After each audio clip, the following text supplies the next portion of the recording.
One of the best things about military vehicle ownership, besides driving them, is the collected knowledge available for working on them. The military, in about 10 years, went from trying to find a vehicle to replace the horse with what became the Jeep, to in 1948 creating the standardized M series of vehicles. Yes, World War II greatly accelerated that process. With standardized vehicles came common parts across the board, such as light switches, gauges, light housings, and wiring, to name just a few. There was also a need for standardization of information about the vehicles, which sounds easy, but wasn't in reality. 125 years ago, there were no manuals of any kind published by the military. Some enterprising officers started writing and publishing their own books about how to do things, how things worked, stuff like that. Then they tried selling the books back to the military. It was a hit or miss thing. Kind of like make money on YouTube is today. Which reminds me, if you like my videos, hit the like button and subscribe. Officers selling things back to the military seemed to be a common practice. General George McClellan sold the military his saddle design. That's why they call McClellan saddles. Jeb Stuart was in the War Office trying to sell his saber mount, actually his saber scabbard mount, to the military when Robert Edward Lee, on leave visiting his late father-in-law's estate, was asked to lead a military expedition to put down a group of people following John Brown, who had taken over the federal arsenal in Harper's Ferry. Lee and Stuart did just that after Stuart begged to come along. They worked together, as most people know, in the coming war a lot. Those personally published books and other sales led to some rules about such things. Rules had to be changed by President Truman to allow Generals Eisenhower and Bradley, along with Admirals Nimitz, Admiral Halsey, and others, to publish their World War II memoirs. It also got the military thinking about making manuals themselves. World War I saw them try and make manuals about weapons, vehicles, and tactics, but they're hit or miss. Again, they're right information to the right people. The infantry might have a great manual, training manual, on how to build a latrine. Good knowledge to know. While the artillery, they just relied on passed down knowledge. Didn't always work. James Forrestal was the first Secretary of Defense of the United States. It was under him that the M series of vehicles was organized. What we now know as technical manuals began. They made a manual for everything. Just to throw an obscure history conspiracy reference, I don't think he jumped out that window. Think about that one for a minute. All right, this is a TM 5-1080-200-13MP. Lightweight camouflage screen system and support. This is one of the trucks when I got it. Somebody, I guess, needed information on how to set up a tent or screen. That's perfect. It's even got pictures. This is a FM 7-70, Light Infantry Platoon and Squad Field Manual. I got that one back in ancient times when I was officer candidate. FM for Field Manual. TM for Technical Manual. That all came along in the 1950s. Before that, TM stood for Teaching Manual. This is a hardbound manual for my 1952 Rio M35 gasser. It is called an ORD 9 SNL G742. Everything about the truck is in one edition. I got this off eBay years ago. It was published in 1952. I also managed to find a soft-sided version of the same thing a couple years later. ORD means Ordnance Department. The 9 also means Ordnance Department. The G-742 is the government contract number for the M35 trucks, just like G503 was the contract number for the original Jeep. Now, where's it at? This is a replacement for both of them. TM 9-8022. December 1954 is its published date. This is also an all-inclusive book. Very small print compared to these. That's those. Manuals progressed so that by 1965, the titles were even standardized to the number sequence we live with today, along with breaking the manuals down to different editions for different users and goals. So, like this one here. TM for Technical Manual. 9 for Ordnance Department. 2320 is the subject matter, such as, in this case, wheeled vehicle. 361. 361, in this case, is the number name for an M35A2. This is a 1993 manual. Before that, the M35 was 209. 289 is the CUCV. The last two digits tell you what exact application the manual is for. This -20P means unit level maintenance. Exploded views with part numbers. This one's still wrapped in the wrapper because I have it downloaded on my phone, iPhone and iPad.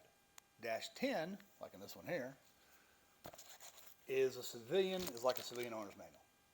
It's often referred to as the operator's manual. It explains what all the buttons do, how to use the vehicle, how to check it over, and of course, there are safety warnings too, just like a regular owner's manual. Weights, capacities, measurements are all listed, just like a regular vehicle manual. -20, like this one here, is called unit level maintenance. As an owner maintainer of military vehicles, I reach for the -20 more than any other manual. It tells you what to check when there's a problem, how to fix it, and how to verify it's fixed. A very detailed factory service manual in civilian terms. The -20P, like this one, as already mentioned, is a totally separate manual with exploded views and part numbers. The -34 is depot level maintenance. It tells you how to take every single part of the vehicle down to its smallest component, check it, and put it all back together. There's also a -34P to go along with the -34. So this was just the -20P. This was the entire truck manual. They got better as the time went along. So now we've broken the code. Here's some practical uses for all this knowledge. If you have an M35 gasser and an M35A2 multi-fuel like I do, you want the 1965 TM 9-2320-209 series of manuals. They cover both gas and diesel engines. Even if you only own the multi-fuel, the 65 version has a few nuggets the newer manuals don't have, including my favorite of all time, which goes something like this. If your diesel's leaking, smoking, missing, or acting tired, load the truck to max gross weight and drive 100 miles at maximum speed.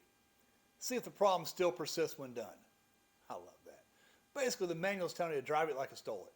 Just go out and flog it, and it should be run better.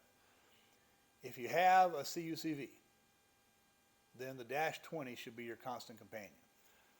Both of these binders together make up the -20. There's a 30-page electrical troubleshooting section in here, and it's great. But be sure to read the very first page of that where it tells you to load test your batteries and make sure they're fully charged. If that isn't done, nothing that follows helps. Now, both these binders are -20s. They're that big. I keep them in my 1009 at all times, just in case I'm on the side of the road on some cold, dark, rainy night outside of cell phone range or with a dead phone. The back of the -20 for the CUCVs is Appendix F. It's wiring diagrams. Print those out. Put them in a gallon baggie so you can have them handy at all times. It's a really good idea. CUCVs have a reputation for letting the magic smoke out of the wiring system until the owner gets everything cleaned and sorted. Then they can be the most dependable of vehicles. I haven't done anything but oil and filters to 3 of my CUCV powered and wired vehicles in the past 5 or 6 years. The CUCV, being basically a Chevy truck, uses Delco parts. The -20P and -34P exploded view manuals list out the Delco part numbers for every single piece on the truck. looking for a part, look up in the manual, then do a search for that part number, and you'll get the Delco number. Now, if they still make it. That's the problem the last few years with the CUCV trucks. GM stopped making all the parts. Delco has too. Since the CUCV was a stopgap measure for vehicles due to Humvee production delays, when the Humvee finally did get rolling with the same basic engine and transmission as the CUCV, the Humvee got the dedicated technical manual for the engine, TM9-2815-237-34. This is the manual you need to rebuild your 6.2 or 6.5. It also covers both direct and reduction drive starter motor rebuilding. It's very handy to have. I got it on my iPhone and my iPad. Just in case you want to dig through the dash 10 and the dash 20 to find out where to grease everything, there's a separate TM just for lubrication. This is a LO 9-2320-28912. It's the lube order, all 4 pages of how to grease everything on the CUCVs. Here's a TM 9-2320-289-10 HR, which is where you sign out the basic load out equipment for the vehicle and sign your life away. If you lose a shovel, you got to pay for it. This is a manual just for the 1031s. This is the dash 13. And here's another one. This is the 1992 version of the 1983 CUC manuals. These are all replacement pages. There's also a separate TM just for the injection pumps on the M35 multi-fuel trucks. TM 9-2910-226-34. Very handy if you're trying to do an O-ring on the hydraulic head or anything else in the truck. I mentioned that I bought one of mine on eBay. I've gotten some from military swap meets, surplus stores, dealers, other places online, in vehicles I've purchased, and from great people in the military community. No matter what vehicle you have and what manual you're looking for, someone out there is trying to sell it or give it away. There's the internet. I have all these collected. The M715 zone has all the M715 family vehicle TMs available for free download. Steel Soldiers has the largest collection of free downloadable TMs I'm aware of. They got everything there. Steel Soldiers is the place to go for TMs. Some vendors, such as Jatonka, have them as well. Jatonka has all the M35 and CUCV TMs for free. Plus, he normally sells parts that owners of those vehicles need and want. So with all this said and shown, you now have no reason not for reading the manual. In other words, if you have a military vehicle, RTFM, read the frickin' manual. Have a good day.